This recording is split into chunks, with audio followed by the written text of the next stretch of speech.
Hi all, ಎಲ್ಲರೂ ಹೇಗಿದ್ದೀರಾ? ಎಲ್ಲರೂ ಹ್ಯಾಪಿಯಾಗಿ ಹೆಲ್ದಿಯಾಗಿ ಚೆನ್ನಾಗಿದ್ದೀರಾ ಅಂತ ಅನ್ಕೋತೀನಿ. ಏನಿದು ತಲೆ ಬಾಚ್ಕೋತಿದ್ದಾಳೆ ಅಂತ ಅಂದ್ಕೊಂಡು ನಾನು ಬೆಳಗಿಂದ ಸ್ಟಾರ್ಟ್ ಮಾಡ್ತಾಯಿದ್ದೆ ಯಾವಾಗ್ಲೂ. ಸೊ ಇವತ್ತು ರಾತ್ರಿಯಿಂದ ತಿರ್ಗಾ ಬೆಳಗ್ಗೆ ಮಧ್ಯಾಹ್ನ ಸಾಯಂಕಾಲ ರಾತ್ರಿದು ತೋರಿಸೋಣ ಅಂತ ಅಂದ್ಕೊಂಡು ಸ್ಟಾರ್ಟ್ ಮಾಡಿದೆ.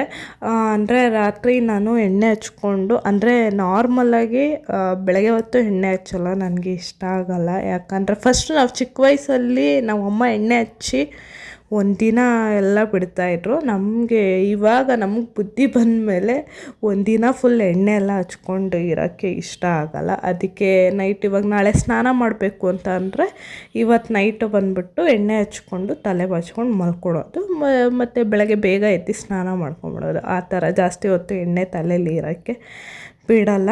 ಇದು 2 ದಿನದ್ದು ಸೇರಿ ವ್ಲಾಗ್ ಹಾಕ್ತಾಯಿದ್ದೀನಿ. 2 ದಿನ ನಡೆದಿರೋದು.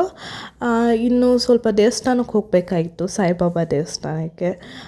ಬೆಳಗ್ಗೆ ಬೇಗ ಎದ್ದು ಸ್ನಾನ ಮಾಡಿಕೊಂಡು ರೆಡಿ ಆಗ್ತಾಯಿದ್ದೆ. ಇನ್ನು ನಾನು ಹೇರ್ ಕಟ್ಟು ಮಾಡಿಸ್ಕೊಂಡಿದ್ದೆ ಅಲ್ವಾ, ಹೇರು ನಂದು ಯಾವಾಗಲೂ ಅಷ್ಟೇ ಲಾಂಗ್ ಹೇರೇ. ಆದರೆ ಸ್ವಲ್ಪ ತಲೆ ಒಣಗೋಕ್ಕೇ ಒಂದು ಅರ್ಧ ದಿನ ಆಗಿಬಿಡೋದು. ನಮ್ಮ ಮನೇಲಿ ಯಾವಾಗಲೂ ಅದನ್ನೇ ಹೇಳ್ತಾಯಿದ್ರು, ನೀನು ಯಾವುದಾದ್ರು ಒಂದು ಊರಿಗೆ ಬೇಕಾದ್ರೆ ಹೋಗಿ ಬರ್ಬೋದು, ಆದರೆ ನಿನ್ನ ತಲೆ ಅಂತೂ ಒಣಗಲ್ಲ, ಅಷ್ಟು ಇದಾಗತ್ತೆ ಅಂತ. ಇವಾಗ ಹೇರ್ ಕಟ್ ಮಾಡಿರೋದ್ರಿಂದ ಏನೋ ನನಗೆ ಬೇಗ ಎಲ್ಲ ಆಗ್ತಿದೆ ಅಂತ ಅನ್ನಿಸ್ತಾ ಇದೆ. ಇನ್ನು ಅದು ಹೇರ್ ಕಲರಿಂಗ್ ಬಂದ್ಬಿಟ್ಟು 1 ವರ್ಷದ ಹಿಂದೆ ಮಾಡಿಸಿತ್ತು, ಇನ್ನೂ ನನಗೆ ಹಾಗೆ ಚೆನ್ನಾಗಿದೆ. ಅದನ್ನು ನಾನು ಹೇಳ್ತಾ ಇದ್ದೀನಿ. ಸೊ ಅದನ್ನು ಕಟ್ ಮಾಡಿಬಿಟ್ಟು ಹಿಂಗೆ ವಾಯ್ಸ್ ಓವರ್ ಕೊಡ್ತಾಯಿದ್ದೀನಿ. ಇನ್ನು ನಾನು ಬಂದ್ಬಿಟ್ಟು ಅಮೆಝಾನಲ್ಲಿ ನನಗೆ ಲೈಟ್ ಬೇಕು ಅಂತ ಹೇಳಿಬಿಟ್ಟು ತೊಗೊಂಡೆ. ಅಂದರೆ ನಾನು ಸ್ವಲ್ಪ ವೀಡಿಯೋ ಎಲ್ಲ ಶೂಟ್ ಮಾಡ್ತಿರ್ತೀನಿ ಅಡುಗೆದು, ಅದಕ್ಕೆ ಬೇಕು ಅಂತ ಹೇಳಿಬಿಟ್ಟು. ಹಳೇದಿತ್ತು, ಅದು ಚೆನ್ನಾಗಿತ್ತು. ಆದರೆ ಈಗ ಬರ್ತಾ ಏನಾಗ್ತಾಯಿದೆ ಅಂದರೆ ಒಂದು ದಿನ ಫುಲ್ ಚಾರ್ಜಿಂಗ್ ಹಾಕಿದ್ರು ನಾನು ಇವಾಗ ಅಡುಗೆ ಅಂದರೆ ಒಂದು ಫುಲ್ಲು ಇಡೀ ಅದೇನೇನು ಮಾಡ್ತಾರೆ ಎಲ್ಲನೂ ನಾನು ಶೂಟ್ ಮಾಡ್ಕೊತಿರ್ತೀನಿ. ಅದರಲ್ಲಿ ಅರ್ಧಕ್ಕೇ ಏನಾಗುತ್ತೆ, ಲೈಟು ಡಿಮ್ ಆಗಿಬಿಡುತ್ತೆ, ಒಂದು ಸ್ವಲ್ಪನೂ ಬ್ರೈಟಾಗಿರಲ್ಲ. ಅದು ಸ್ಟಾರ್ಟಿಂಗು ಚಾರ್ಜಿಂಗ್ ಆಗಿ ಅದ ತಕ್ಷಣಕ್ಕೆ ಮಾತ್ರ ಬ್ರೈಟಾಗಿರುತ್ತೆ, ಹಂಗೆ ಡಲ್ ಆಗಿಬಿಡುತ್ತೆ. ಅದಕ್ಕೇ ನಾನು ಮತ್ತು ಇನ್ನೊಂದೇನೆಂದರೆ ಅವಾಗವಾಗ ಆಫ್ ಆಗ್ತಾ ಇರುತ್ತೆ. ಮೇಯ್ನು ನಾನು ಏನು ವೀಡಿಯೋ ಮಾಡ್ಕೊಬೇಕು ಅವಾಗ ತಕ್ಷಣವೇ ಆಫ್ ಆಗಿಬಿಡುತ್ತೆ. ಅದಕ್ಕೆ ಸರಿ ಅಂತ ಹೇಳ್ಬಿಟ್ಟು ಲೈಟ್ ಆರ್ಡ್ರ್ ಮಾಡಿದ್ದೆ. ಅದು ಬಂದಿತ್ತು. ಸರಿ ಅಂತ ಹೇಳ್ಬಿಟ್ಟು ರಿಸೀವ್ ಮಾಡಿಕೊಂಡು ದೇವಸ್ಥಾನಕ್ಕೆ ಹೋಗಬೇಕಾಗಿತ್ತಲ್ವ, ದೇವಸ್ಥಾನಕ್ಕೆ ಬಂದ್ವಿ. ಮತ್ತು ಈ ದೇವ್ರ ಹತ್ರ ನಾನಲ್ಲ, ತುಂಬ ಜನ ನಾನು ಕೇಳಿರೋ ಮಟ್ಟಿಗೆ ಈ ದೇವ್ರ ಹತ್ರ ಯಾರು ಏನೇ ಕೇಳ್ಕೊಂಡ್ರು ಅದಾಗಿದೆ. ನನಗೂ ಆಗಿದೆ, ಎಷ್ಟೊಂದು ಆಗಿದೆ. ಹಾಗಾಗಿ ಈ ದೇವಸ್ಥಾನಕ್ಕೆ ಬಂದರೆ ಏನೋ ಒಂಥರ ನೆಮ್ಮದಿ ಸಿಗುತ್ತೆ. ಹೋದ್ವಿ, ಯಾಕಂದರೆ ಅವತ್ತು ಜನನೇ ಇರಲಿಲ್ಲ. ಗುರುವಾರನೇ ಅವತ್ತು ಜನ ಇರಲಿಲ್ಲ. ಅಂದರೆ ಬೆಳಗ್ಗೆ ಹೊತ್ತು ಅಷ್ಟೊಂದು ಜನ ಇರಲ್ಲ. ಇನ್ನು ಸಂಜೆ ಹೋದರೆ ತುಂಬ ಜನ ಇರ್ತಾರೆ, ತುಂಬ ರಶ್ ಇರುತ್ತೆ. ಇನ್ನು ಸಂಜೆಗೆ ಅಡುಗೆ ರೆಡಿ ಮಾಡ್ತಾಯಿದ್ರು. ಫಸ್ಟ್ ಟೈಮ್ ನಾನು ಈ ಥರ ನೋಡಿತ್ತು. ಅಂದರೆ ಇಲ್ಲಿ ಈ ದೇವಸ್ಥಾನದಲ್ಲಿ ಫಸ್ಟ್ ಟೈಮ್ ನೋಡಿತ್ತು. ಇನ್ನು ಅನ್ನ ಸಾರು ಮತ್ತು ಪಾಯಸ ಹಾಕಿದ್ರು. ಏನು ಹೇಳ್ತಿದ್ದಾನೆ ಕೇಳಿ. ಸೂಪರ್ ಟೇಸ್ಟ್, ಚೆನ್ನಾಗೈತೆ. ಹೌದಾ? ಎಲ್ಲ ತಿಂದ ಊಟ ವೇಸ್ಟ್ ಮಾಡ್ತೀಯಾ? ಇಲ್ಲ. ಇನ್ನು ಮನೆಗೆ ಬಂದು ಹೆಸರುಬೇಳೆ ಪಾಯಸ ತಿನ್ನಬೇಕು ಅಂತ ಹೇಳಿದ್ರು. ಸರಿ ಆಯಿತು ಅಂತ ಹೇಳಿಬಿಟ್ಟು ಹೆಸರುಬೇಳೆನ ಚೆನ್ನಾಗಿ ಹುರ್ಕೋತಾ ಇದ್ದೀವಿ. ಅದು ಸ್ವಲ್ಪ ಬ್ರೌನ್ ಕಲರ್ ಆಗೋ ಅಂತ ಹುರ್ಕೊಂಡು ಚೆನ್ನಾಗಿ ವಾಶ್ ಮಾಡಿಕೊಂಡು ಸ್ವಲ್ಪ ಏಲಕ್ಕಿ ಮತ್ತು ಅರಿಶಿನ ಪುಡಿ ಹಾಕಿ 2 ವಿಷಿಲ್ ಆಗೋವರೆಗೂ, 2 ವಿಷಿಲ್ ಪಾಯಸಕ್ಕೆ ಕರೆಕ್ಟಾಗಿರುತ್ತೆ. ಸೊ ಅದಕ್ಕೆ ಹಾಕಿರೋದು. ಇದು ಬಂದ್ಬಿಟ್ಟು ಇನ್ಸ್ಟಾಗ್ರಾಮಲ್ಲಿ ತೇಜ ಪರೋಟ ಅಂತ ಹಾಕಿದ್ದೀನಲ್ವ, ಅದರದ್ದು ನಿಜವಾಗ್ಲೂ ಒಂದು ಸತಿ ಮಾಡ್ಕೊಂಡು ನೋಡಿ. ನನ್ನ ಇನ್ಸ್ಟಾ ಪೇಜಲ್ಲಿದೆ, ಬೇಕಂದರೆ ಲಿಂಕು ಹಾಕ್ತೀನಿ, ಟ್ರೈ ಮಾಡಿ ನೋಡಿ. ನಿಜವಾಗ್ಲೂ ಸಖತ್ತಾಗಿತ್ತು, ತುಂಬ ಚೆನ್ನಾಗಿತ್ತು. ಇನ್ನು 2 ವಿಷಿಲ್ ಆಗಿದೆ ಅಲ್ವಾ, 2 ವಿಷಿಲ್ ಬಂದ್ಬಿಟ್ಟು ಪಾಯಸಕ್ಕೆ ಕರೆಕ್ಟಾಗಿರುತ್ತೆ. ಇನ್ನೂ ಒಂದು ಬೇಕಾದ್ರೆ ಹಾಕೋಬೋದು, ಆದರೆ ಫುಲ್ಲು ನುಣ್ಣಗಾಗ್ಬಿಡುತ್ತೆ. ನೋಡಿಕೊಂಡು ನಿಮಗೆ ಹೆಂಗೆ ಬೇಕೋ ಹಾಗೆ. ಶಾವಿಗೆ ಮತ್ತು ರವೆ 2 ಆಪ್ಷನಲ್ಲು, ಬೇಕಾದ್ರೆ ಹಾಕ್ಕೊಳ್ಳಿ, ಇಲ್ದಿದ್ರೆ ಬೇಡ. ಅಂದರೆ ಇದು ಹಾಕಿದ್ರೆ ಸ್ವಲ್ಪ ಬಾಯಿಗೆ ಸಿಗುತ್ತೆ, ಚೆನ್ನಾಗಿರುತ್ತೆ ಅಂತ ಅಷ್ಟೇ. ಬೇಕಾದರೆ ಹಾಕ್ಕೊಳ್ಳಿ. ತೋರಿಸ್ತಾ ಇದ್ದೀನಿ.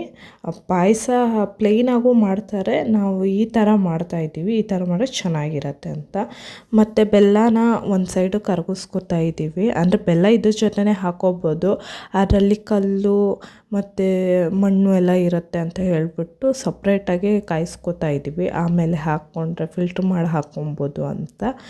ಇದನ್ನು ರವೆ ಮತ್ತು ಶಾವಿಗೆನ ಸ್ವಲ್ಪ ಕಲರ್ ಚೇಂಜ್ ಆಗೋವರೆಗೂ ಹುರ್ಕೊಂಡು ಸ್ವಲ್ಪ ಹಾಲು ಹಾಕ್ಕೊಂಡು ಲೈಟಾಗಿ ಕುದಿಸ್ಕೊಂಡು ಬೇಯಿಸಿಟ್ಕೊಂಡಿರೋ ಹೆಸ್ರುಬೇಳೆನ ಹಾಕ್ಕೊಂಡು ಚೆನ್ನಾಗಿ ಮಿಕ್ಸ್ ಮಾಡಬೇಕು. ಹೆಸ್ರುಬೇಳೆನ ಚೆನ್ನಾಗಿ ಮಸ್ಕೋಬೇಕು, ಸ್ಮ್ಯಾಶ್ ಮಾಡಿಕೊಂಡು ಆಮೇಲೆ ಹಾಕ್ಕೋಬೇಕು. ಅದು ಕುದಿಯೋ ಟೈಮಲ್ಲಿ ಸ್ವಲ್ಪ ಕೊಬ್ಬರಿ, ಏಲಕ್ಕಿ ಪೌಡ್ರು ಮತ್ತು ಬೆಲ್ಲ, ಕಾಯಿಸಿರೋ ಬೆಲ್ಲನ ಇಷ್ಟು ಹಾಕ್ಕೊಂಡು ಮಿಕ್ಸ್ ಮಾಡ್ಕೊಬೋದು. ಕೊಬ್ಬರಿನ ಅದ್ರ ಜೊತೆನೇ ಹಾಕ್ಕೊಬೋದು, ನಾನು ಸಪ್ರೇಟಾಗಿ ಹಾಕ್ಕೋತಾ ಇದ್ದೀನಿ. ಆಮೇಲೆ ಒಗ್ಗರಣೆ ಕೊಟ್ಕೊಳೋದು. ಒಗ್ಗರಣೆಗೆ ಏನೂ ಇಲ್ಲ, ಗೋಡಂಬಿ, ಬಾದಾಮಿ ಮತ್ತು ದ್ರಾಕ್ಷಿ ಹಾಕಿದ್ದೀನಿ. ನೀವು ಬೇಕಾದರೆ ಇನ್ನೊಂದು ಅದು ಸೀಡ್ಸ್ ಬರುತ್ತಲ್ವ, ಚಿರೋಂಜಿ ಸೀಡ್ಸ್ ಅಂತ, ಅದನ್ನು ಹಾಕ್ಕೊಳ್ಳಿ. ಅದೇ ಎಲ್ಲನೂ ಹಾಕಿದ್ರೆ ಚೆನ್ನಾಗಿರಲ್ಲ ಅಂತ ಹಾಕಿಲ್ಲ. ಹೆಸ್ರುಬೇಳೆ ಪಾಯಸ ಥರನೇ ಇರಲಿ ಅಂತಲೇ ಪ್ಲೈನಾಗಿ ಮಾಡಿತ್ತು, ಚೆನ್ನಾಗಿತ್ತು. ಈ ಥರ ಒಂದು ಸತಿ ಹಾಕಿ ನೋಡಿ. ಪ್ಲೈನಾಗಿ ಮಾಡ್ತಾರೆ, ಈ ಥರ ಶಾವಿಗೆ ರವೆ ಎಲ್ಲ ಹಾಕ್ಬಿಟ್ಟು ಮಾಡಲ್ಲ. ಒಂದು ಸತಿ ಟ್ರೈ ಮಾಡಿ ನೋಡಿ. ಹಾಗೆ ಸಂಜೆ ಎಲ್ಲರಿಗೂ ಟೀ ಬೇಕು ಅಂತ ಅಂದರು. ಒಂದು ಕಡೆ ಹಾಲು ಇಟ್ಟೆ, ಇನ್ನೊಂದು ಕಡೆ ಟೀಗೆ ರೆಡಿ ಮಾಡಿಟ್ಟೆ. ನಾನು ಈ ಥರ ಏನಾದರೂ ಒಂದು ತೊಟ್ಟು ಹಾಲು ಬಿದ್ರೂ ಒರೆಸ್ತಾ ಇರ್ತೀನಿ.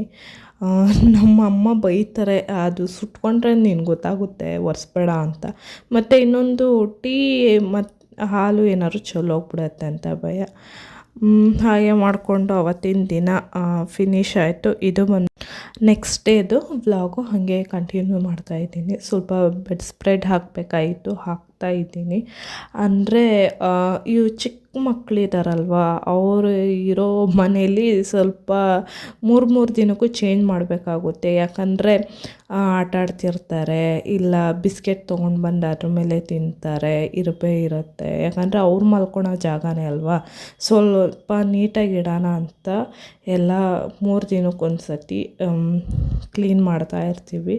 ಬೆಡ್ ಸ್ಪ್ರೆಡ್ ಬೇರೆ ಹಾಕ್ತಾಯಿರ್ತೀವಿ. ಯಾಕಂದರೆ ಅವರು ಇರೋ ಜಾಗ ನೀಟಾಗಿದ್ದರೆ ಅವ್ರಿಗೂ ಒಳ್ಳೇದು, ನಮಗೂ ಒಳ್ಳೆಯದು. ಇಲ್ಲಾಂದರೆ ಅವ್ರಿಗೆ ಕಚ್ಚೋದು ಇಲ್ಲ ಓಡಾಡ್ತಾ ಇರೋದು ಇರಬೇಕು ನೋಡಿದ್ರೆ ಫುಲ್ ಟೆನ್ಷನ್ ಆಗಿಬಿಡುತ್ತೆ. ಅದಕ್ಕೆ 3 ದಿನಕ್ಕೊಂದು ಸತಿ ಸ್ಪ್ರೆಡ್ನ ಚೇಂಜ್ ಮಾಡ್ತಾಯಿರ್ತೀವಿ. ಇನ್ನು ಬಟ್ಟೆ ಸ್ವಲ್ಪ ಒಣಗಿತ್ತು, ಅದನ್ನು ಮಡಚಿ ಇಟ್ಟಿರ್ತಾಯಿದ್ದೀನಿ. ಅಂದರೆ ಇವಾಗ ಇತ್ತೀಚೆಗೆ ಏನಂದರೆ ಬಟ್ಟೆಗಳು ಜಾಸ್ತಿ ಆಗ್ತಾಯಿದೆ. ಯಾಕಂದರೆ ಇವರು ಆಟ ಆಡ್ಕೊಂಡಿರ್ತಾರಲ್ವ, ಅವ್ರದ್ದು ಬಟ್ಟೆಗಳಿರುತ್ತೆ. ಇದು ಡೈಲಿ ವಾಶ್ ಮಾಡೋದು, ಅದು ಡೈಲಿ ವಾಶ್ ಮಾಡೋದೇ ಆಗ್ತಾಯಿದೆ. ಬಟ್ಟೆ ವಾಶ್ ಮಾಡೋದು, ಮಡಚೋದು, ಹಾಕೋದು ಅಂತ. ಹಾಗೆ ಈವ್ನಿಂಗು ನಾನ್ ವೆಜ್ ಮಾಡಿದರು. ಅದಕ್ಕೆ ಚಪಾತಿ ಬೇಕು ಅಂತ ಹೇಳಿದ್ರು. ಸರಿ ಅಂತ ಹೇಳಿಬಿಟ್ಟು ಅವಾಗೆ ಇಮಿಡಿಯೇಟ್ ಕಲಿಸ್ಬಿಟ್ಟು ಮಾಡ್ತಾರೆ. ಅದೇ ರೆಸ್ಟ್ ಕೊಡ್ತಾರೆ, ಅದಕ್ಕೆ ಒಂದು 5 ನಿಮಿಷ ಬಿಟ್ಬಿಟ್ಟು ಆಮೇಲೆ ಮಾಡ್ತಾರೆ. ನಾವು ಇಮಿಡಿಯೇಟ್ ಮಾಡ್ತೀವಿ. ಚಪಾತಿ ನೀಟಾಗಿ ಮಾಡ್ತೀವಿ. ಯಾರಾದರೂ ಈ ಥರ ನೋಡೋ ಟೈಮಲ್ಲೇ ಎಲ್ಲ ಅದು ಕೊಲಾಪ್ಸ್ ಆಗುತ್ತೆ. ಓಕೆ, ಇದಾಗಿತ್ತು ಇವತ್ತಿನ ವಿಡಿಯೋ. ಈ ವಿಡಿಯೋ ನಿಮಗೆ ಇಷ್ಟ ಆಗಿದ್ದರೆ ಲೈಕ್ ಮಾಡಿ, ಶೇರ್ ಮಾಡಿ, ಕಮೆಂಟ್ ಮಾಡಿ. ನನ್ನ ವಾಯ್ಸಲ್ಲಿ ಏನಾದರೂ ಒಂಚೂರು ವ್ಯತ್ಯಾಸ ಇದೆ ದಯವಿಟ್ಟು ಕ್ಷಮಿಸಿ. ನೆಕ್ಸ್ಟ್ ವ್ಲಾಗಲ್ಲಿ ಸಿಗ್ತೀನಿ.